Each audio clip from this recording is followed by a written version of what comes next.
এমন কখনো হয়েছে যে এখানে আসমাপুর কাছে খাইছে কিন্তু টাকা দেয়নি? হ্যাঁ হয়েছে তো। কি করতে রিসেন্ট 3-4 দিনের আগের ঘটনা।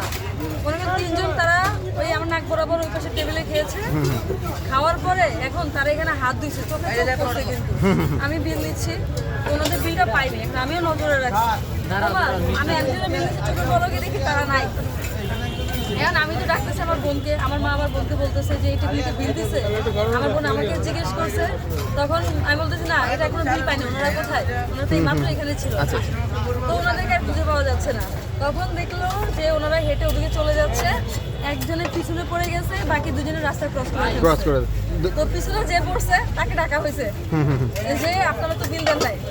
বলে কি বলেন, আমরা তো ওই যে ওনারা বলছে একটু সামনের দিকে হাইটে আসতেছে, মানে বিল দিয়ে সামনের দিকে হাইটে আসছে, আমার আত্মীয় স্বজন না, তাই না? সে যে সামনের দিকে হেঁটে এসে পরে আমাকে বিল দিবে, ধরেননি? তারপর এখন যেহেতু ওই সময় প্রেশারও ছিলাম, ঝামেলা করি নেই, তারপর ওনার কাছ থেকে বিল দিয়েছি, তাও 1260 টাকা দিল। কত দিয়েছিল? কত? 1260 টাকা দিয়েছিল। মানে কত বড় বাটপার! হ্যাঁ, হাইটে এসে বিল দেবে। তারা নাকি ওদিক দিয়ে একটু হেঁটে পরে এসে বিল দিয়ে যাবে, এজন্য একটু হাঁটতে গেছে। মানে চিন্তা করো যে আমরা কোন পৃথিবীতে বাস করি, বিকজ উই আর বাঙালি।